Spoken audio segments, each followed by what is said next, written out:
গুয়াহাটি ও শিলং ব্লগের দ্বিতীয় পর্বে আপনাদের সবাইকে স্বাগত।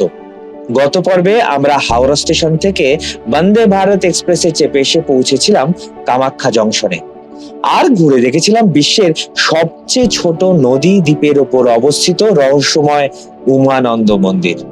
কিন্তু আজ আমাদের গন্তব্য পূর্ব ভারতের স্কটল্যান্ড, আর প্রকৃতির নিজের হাতে সাজানো ভারতবর্ষের মিনি সুইজারল্যান্ড, মেঘালয়ের রূপান্তরকারী শহর শিলং। শিলংয়ের বুকে ঠিক যেন এক টুকরো ব্রিটেন।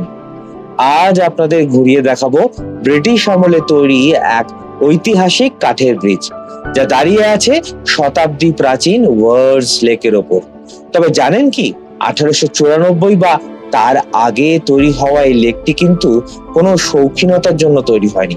এর পেছনে লুকিয়ে আছে এক অদ্ভুত ইতিহাস, একজন বন্দির স্বপ্ন, আর আসামের চিফ কমিশনার স্যার উইলিয়াম ওয়ার্ডসের এক দূরদর্শী মাস্টার প্ল্যান। কি সেই গল্প জানতে পারবেন আজকের এই পর্বে। গল্প এখানেই শেষ নয়। মেঘালয়ের পাহাড় চষে আমি আবার ফিরে গিয়েছিলাম কামাখ্যা মায়ের মন্দির দর্শনে, আর কলকাতা ফেরার জার্নিটা ছিল আরো স্পেশাল, কারণ সম্পূর্ণ নতুন অভিজ্ঞতায় মোরা বন্দে ভারত স্লিপার ট্রেনে ফেরার সেই এক্সক্লুসিভ রিভিউ থাকবে আপনাদের জন্য। ইতিহাস, অজানা তথ্য আর রোমাঞ্চে ঠাসা আজকের এই পর্ব স্কিপ না করে একদম শেষ পর্যন্ত দেখতে থাকুন। চলুন শুরু করা যাক আজকের আমার এই ব্লগ আসাম ও শিলংয়ের পর্ব 2। গুয়াহাটি শহরের সেই চেনা কংক্রিটের জঙ্গল, গাড়ির হর্ন আর ব্যস্ততাকে যখন অবশেষে পেছনে ফেলে এলাম, আমাদের গাড়িটা তখন ধীরে ধীরে এগিয়ে চলেছে এক রাশ সবুজের দিকে।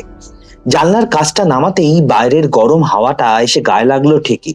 আরাম লাগার মতো ঠান্ডা হাওয়া হয়তো ওটা ছিল না, কিন্তু চোখ জুড়োনো ওই সবুজের ছোঁয়াটার মধ্যে কেমন যেন একটা অদ্ভুত জাদু আছে। ওই দৃশ্যটা দেখা মাত্রই বুক ভরে একটা দীর্ঘশ্বাস বেরোলো, আর মনটার মধ্যে কেমন যেন একটা শান্তির বাতাস বয়ে গেল। শহরের কোলাহল থেকে দূরে প্রকৃতির এই সান্নিধ্যটুকুর জন্যই তো বারবার এভাবে বেরিয়ে পড়া। কিন্তু কিছুটা পথ এসেছি যদিও, কিন্তু কালকে গুয়াহাটিতে যেরকম একটা প্লেজেন্ট ওয়েদার ছিল, এখানে কিন্তু ততটা নয়। রোদ কিন্তু বেশ চড়া। বলছিলাম 10-11 ডিগ্রি টেম্পারেচার হবে, আর ব্যাগে নিয়ে এসেছি জ্যাকেট। জানি না ওপরে কি হবে, আরো তো উপরে উঠতে হবে, এটা সবে শুরু। তো যাওয়া যাক উপরে, দেখি উপরে ওয়েদারটা কিরকম হবে। এখানে মানে টি শার্ট পরে আসলেই ভালো হতো, শার্টে পরে গরম লাগছে আমার। শিলংয়ে পৌঁছেই সোজা চলে গেলাম হোটেলে চেক ইন করতে।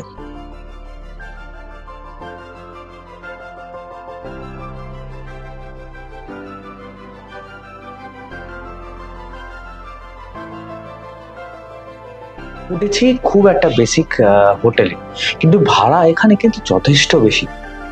যেটা ট্যারিফ দেখলাম 4200 টাকা, 4000 টাকা ভাড়া আর 200 টাকা ট্যাক্স। যাক, রুমটা দেখি খুব বেসিক রুম, সেরকম কিছু না। এখানে একটা আলমারি দেওয়া হয়েছে, আর এখানে এই বিছানা, ওই প্লাগ পয়েন্ট রয়েছে, এখানে একটা চেয়ার, একটা গোল টেবিল দেওয়া হয়েছে, আর ওইদিকে হচ্ছে একটা প্লাগ পয়েন্ট রয়েছে, এদিকে টিভি রয়েছে, আর ইলেকট্রিক কেটল রয়েছে গরম জল করার জন্য। তার সঙ্গে কিছু যেরকম থাকে স্যাশে রয়েছে, চা কফি, আর একটা জলের বোতল দিয়েছে। আর বাথরুমটা এইদিকে।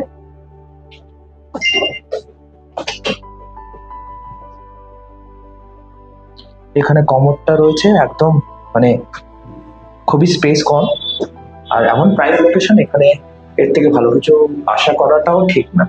আর এখানে শাওয়ার। তো এই হচ্ছে শিলংয়ের রুম রিভিউ। গুয়াহাটিতে যে হোটেলে ছিলাম তারটা আমি রিভিউ করিনি, ওটা আমি আবার ওখানেই যাব, তখন রিভিউটা দেবো। হঠাৎ বৃষ্টিতে থার্মোমিটারের পারদ অনেকটা নামলো। টেম্পারেচার এখন বেশ ভালো, প্লেজেন্ট ওয়েদার।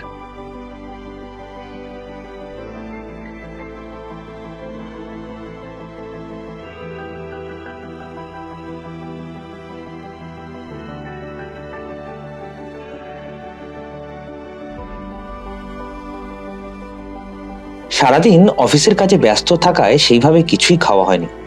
সন্ধ্যেবেলায় উদরপত্তির টানে পুলিশ বাজারের সামনে এই ইসি হোটেলের নিচে কনফেকশনারিটায় চলে গেছিলাম। প্রাইস কিন্তু খুব রিজনেবল। এখানে আসলে এই কনফেকশনারিটায় ইভিনিং স্ন্যাক্স ট্রাই করতেই পারেন।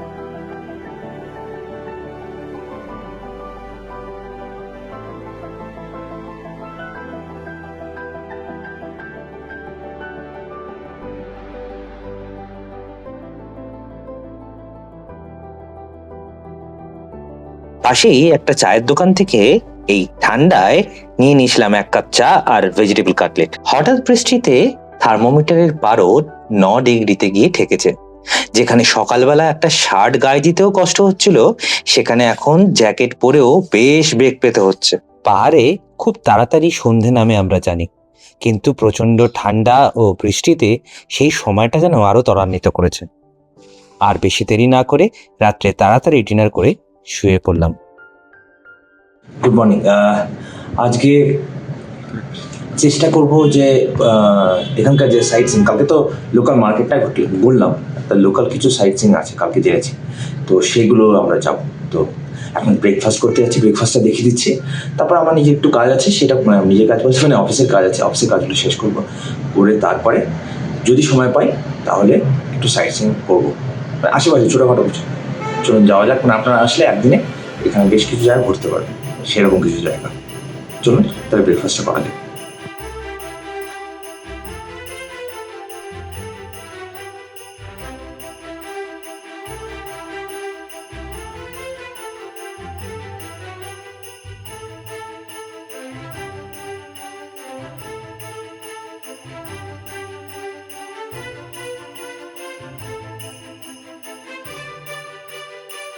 শিলংয়ের আশেপাশে ঘোরার জন্য বেশ কিছু জায়গা আছে, তার মধ্যে ওয়ার্ডস লেক একটা জায়গা, যেখানে এখন যাব। আমি একটু ক্যাবের জন্য ওয়েট করছি ওয়ার্ডস লেকে। দেখা যাক ওখানে কি দেখার আছে। মানে আপনারা শিলংয়ে এসে একদিনে যদি সাইট সিইং কিছু করতে যান, তার মধ্যে শিলং হচ্ছে কি সবচেয়ে ভালো। দেখবো চেষ্টা করে আশেপাশে যেগুলো আছে, তার মধ্যে ওয়ার্ডস লেক একটা খুব ভালো জায়গা, উপরটা দেখতে যাও। রাস্তার দুপাশে দৃশ্যপট আর হিমেল হাওয়া মনটা একদম শান্ত করে দিচ্ছিল। দেখেছো কি সুন্দর একটা ক্যানভাস তৈরি হয়েছে পুরো রাস্তাটা জুড়ে। অবশেষে অসাধারণ কিছু দৃশ্যপটকে সাক্ষী রেখে আমরা এসে পৌঁছলাম ওয়ার্ডস লেকের সামনে। শিলং শহরের ব্যস্ততার ঠিক মাঝখানেই লুকিয়ে আছে শান্ত স্নিগ্ধ এক টুকরো ইতিহাস, যাকে আমরা চিনি উডস লেক বা ওয়ার্ডস লেক নামে। এখানে ঢোকার এন্ট্রি ফি কিন্তু একদম পকেট ফ্রেন্ডলি। প্রাপ্তবয়স্কদের জন্য মাত্র 20 টাকা, আর বাচ্চাদের জন্য মাত্র 10 টাকা। জানেন কি, আজ থেকে প্রায় 150 বছর আগে 1894 সালে তৎকালীন আসামের চিফ কমিশনার স্যার উইলিয়াম ওয়ার্ডের পরিকল্পনা অনুযায়ী গড়ে ওঠে এই কৃত্রিম হ্রদটি। তবে এই লেকের সৌন্দর্যের পেছনে জড়িয়ে আছে এক অদ্ভুত ইতিহাস। বলা হয় শিলং জেলের বন্দীদের পরিশ্রম আর হাতের জাদুতে খনন করা হয়েছিল এই বিশাল হ্রদ। আর এর ঠিক মাঝখানে যে আইকনিক কাঠের সেতুটি আমরা দেখি, তা ডিজাইন করেছিলেন স্বয়ং খাসি শাসক রিমন খাসি বা উ কপুরের মতো দক্ষ কারিগরেরা। ব্রিটিশ রাজ্যের আভিজাত্য আর খাসি সংস্কৃতির ছোঁয়া এই দুয়ে মিলেই তৈরি হয়েছিল এই ঐতিহাসিক মেলবন্ধন।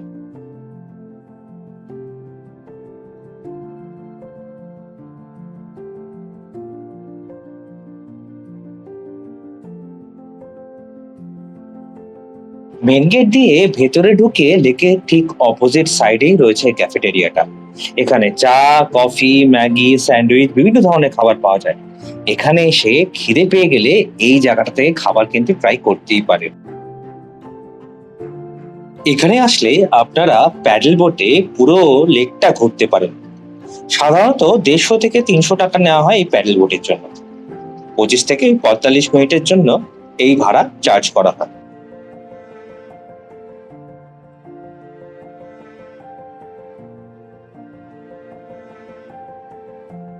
আপনারা চাইলে খুব সামান্য কিছু খরচ করে এখানকার লোকাল খাসি ট্র্যাডিশনাল ড্রেস ভাড়া করতে পারেন, আর এই সুন্দর পাহাড়ি ব্যাকগ্রাউন্ডকে সাক্ষী রেখে ক্যামেরাবন্দি করে নিতে পারেন শিলংয়ের কিছু আজীবন মনে রাখার মতো স্মৃতি। এই লেকে প্রচুর মাছ রয়েছে, লোকাল দোকান থেকে সামান্য কিছু টাকায় মাছেদের খাবার কিনতে পাওয়া যায়। সেই খাবার যখন আপনি জলের বুকে ছড়াবেন, একসাথে ঝাঁকে ঝাঁকে রঙিন মাছেদের চলে আসার দৃশ্যটা আপনার জন্য একটা দারুণ এক্সপিরিয়েন্স হবে। ঘোরাঘুরি শেষ করে লেকের মেইন গেট থেকে বেরোলেই আপনারা পেয়ে যাবেন প্রচুর দোকানপাট। সেখান থেকে আপনারা বাড়ির জন্য সুন্দর সুন্দর সোভেনিয়ার বা গিফট আইটেম কিনে নিতে পারেন। আর পাশে থাকা খাবারের দোকানগুলোর কোয়ালিটি কিন্তু বেশ ভালো, তাই দুপুরে লাঞ্চ হোক বা বিকেলের স্ন্যাক্স অনায়াসে ট্রাই করতে পারেন। এই লেকে ঠিক পাশেই রয়েছে একটা সুন্দর বোটানিক্যাল গার্ডেন, যেখানে বিভিন্ন প্রজাতির গাছপালা দেখতে পাবেন। আমার হাতে সময় কম থাকার কারণে আমি আর ভেতরে ঢুকতে পারিনি। চেক আউট করছি, গুয়াহাটি চলে যাব। আজকে ইন্ডিয়ার ম্যাচও আছে, দেখতে হবে গিয়ে তাড়াতাড়ি। তাই এখন বেরিয়ে যাচ্ছি, বেরিয়ে গুয়াহাটিতে যাচ্ছি। গুয়াহাটিতে দেখা হচ্ছে। আপনাদের রুম রিভিউটা করিয়ে দিই। গুয়াহাটির আমাদের রুমটার দেখাইনি কিরকম ছিল। এই হচ্ছে বেড, এখানে এরকম একটা সোফা, একটা টেবিল দেওয়া আছে, এখানে টিভি, আজকে খেলা হচ্ছে।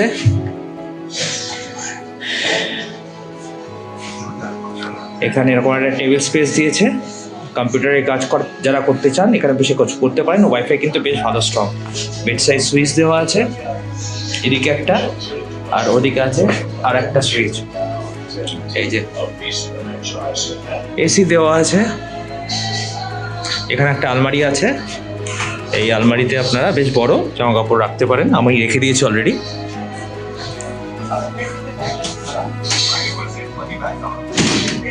আর এই হচ্ছে বাথরুম, পরিষ্কার। এখানে একটা ওই জামা কাপড় ঝোলানোর জন্য হ্যাঙ্গার দিয়েছে, শ্যাম্পু দেওয়া আছে, এখানে সোপ দেওয়া রয়েছে, হ্যান্ড সোপ 4টা আলাদা দিয়েছে। আর এই হচ্ছে বেসিন, 24 আওয়ার্স গরম জল পাবেন, খুব ভালো। ওই 3200 টাকা মতো। এই হচ্ছে রুম, এখানে একটা আয়নাও দিয়েছে। এই যে ওই মোটামুটি 3200 টাকা মতো হচ্ছে গিয়ে এখানকার ট্যারিফ। পরের দিন সকালে আমার অফিসের কাজ সেরে চলে গেছিলাম কামাখ্যা মন্দির দর্শনে। ওকে এই রাস্তা দিয়ে আসলেই এরকম বাস দাঁড়িয়ে থাকে, বাসে করে যেতে পারে। বাসে ওঠা যাবে। বাস সার্ভিস কিন্তু বেশ ভালো, এসি বাস। উত্তর পূর্ব ভারতের প্রবেশদ্বার গুয়াহাটি শহর, আর এই শহরের বুক চিরে বয়ে চলা পবিত্র ব্রহ্মপুত্র নদের ঠিক দক্ষিণ পাড়েই মাথা উঁচু করে দাঁড়িয়ে আছে নীলাচল পাহাড়। সমুদ্রপৃষ্ঠ থেকে প্রায় 800 ফুট উঁচুতে এই নীলাচল পাহাড়ের কোলেই অবস্থিত ভারতের অন্যতম প্রাচীন এবং রহস্যময় শক্তিপীঠ মা কামাখ্যা মন্দির। আজ আমরা পা রাখছি এমন এক পবিত্র ভূমিতে, যেখানে প্রকৃতি, ইতিহাস আর আধ্যাত্মিকতা এসে মিলেছে এক বিন্দুতে। তন্ত্র সাধনার মূল কেন্দ্র হিসেবে পরিচিত এই মন্দিরের পৌরাণিক ইতিহাস অত্যন্ত সুপ্রাচীন। হিন্দু পুরাণ অনুসারে পিতা দক্ষের যজ্ঞে দেবী সতী যখন দেহত্যাগ করেন, তখন মহাদেব তার তাণ্ডব নৃত্যে মহাবিশ্ব ধ্বংস করতে উদ্যত হন। পৃথিবীকে রক্ষা করতে ভগবান বিষ্ণু তার সুদর্শন চক্র দিয়ে দেবীর দেহ 51টি খণ্ডে বিভক্ত করেন। বলা হয় দেবীর যোনি অংশটি এসে পড়েছিল এই নীলাচল পাহাড়ে, আর তার থেকেই উৎপত্তি এই কামাখ্যা মহাপীঠের। এখানে কোনো মূর্তি পুজো হয় না। মন্দিরের অন্ধকার গর্ভগৃহে একটা পাথরের খাঁজ থেকে অনবরত একটি প্রাকৃতিক ঝর্ণা বয়ে চলেছে, যা দেবী কামাখ্যার প্রতীক হিসেবে পুজো করা হয়। শুধু পুরাণ নয়, এই মন্দিরের ইতিহাসও কিন্তু ভীষণ বৈচিত্র্যময়। ইতিহাস ঘাটলে জানা যায় প্রাচীন কামরূপ রাজ্যের এই মন্দিরটি বহুবার ধ্বংসপ্রাপ্ত হয়েছে। বর্তমান যে মন্দিরটি আমরা দেখতে পাই তা 16 শতাব্দীতে কোচ রাজবংশের রাজা নরনারায়ণ এবং তার ভাই শুক্লধ্বজ বা চিল রায়ের তত্ত্বাবধানে পুনর্নির্মিত হয়। মন্দিরের স্থাপত্যের দিকে তাকালে আপনি প্রাচীন অসমীয়া স্থাপত্য শৈলী নীলাচল টাইপ দেখতে পাবেন, যার উপর গম্বুজটি অনেকটা মৌচাকের মতো আর নিচের অংশটি ক্রুশ আকৃতির। মধ্যযুগীয় ইতিহাসের এই এক অনবদ্য নিদর্শন। প্রতি বছর আষাঢ় মাসে যখন মা কামাখ্যার বাৎসরিক ঋতুচক্রের সময় আসে, তখন এখানে উদযাপিত হয় বিশ্বপ্রসিদ্ধ অম্বাবচী মেলা। সেই 3 দিন ব্রহ্মপুত্রের জলও নাকি লাল হয়ে ওঠে।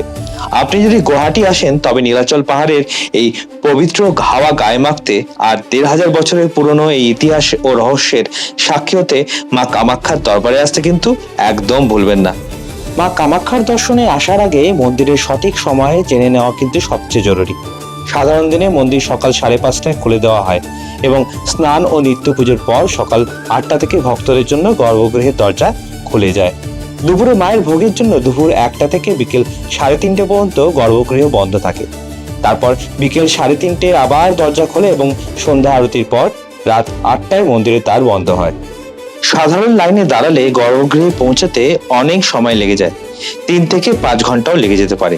কিন্তু আপনার হাতে যদি সময় কম থাকে তবে মন্দিরের বিশেষ ভিআইপি ব্যবস্থার সুবিধা নিতে পারেন। এর জন্য মন্দির কমিটির তরফ থেকে ভিআইপি পাস বা বিশেষ দর্শন টিকিটের ব্যবস্থা রয়েছে, যার মূল্য প্রতি ব্যক্তি 501 টাকা। এই টিকিটটি আপনারা মন্দিরের অফিসিয়াল ওয়েবসাইট থেকে অনলাইনে আগে থেকে বুক করতে পারেন, অথবা ভোরে এসে মন্দিরের কাউন্টার থেকেও সরাসরি সংগ্রহ করতে পারেন। এই পাসটি থাকলে আপনি খুব কম সময়ে একটা আলাদা লাইন দিয়ে সরাসরি মায়ের প্রধান গর্ভগৃহে প্রবেশ করতে পারবেন। মা কামাখ্যার দর্শন শেষ করে মনটা এক অদ্ভুত শান্তিতে ভরে গেল। মন্দির থেকে সোজা চলে এলাম কামাখ্যা রেলওয়ে স্টেশনে, কারণ আজ আমার বাড়ি ফেরার পালা। স্টেশনে পৌঁছতে না পৌঁছতেই আমার বেশ খিদে পেয়ে গেল। স্টেশনের লাগোয়া জনআহার কাউন্টার থেকে পকেট ফ্রেন্ডলি দামে চটপট সামান্য কিছু খেয়ে পেট পুজো করে নিলাম।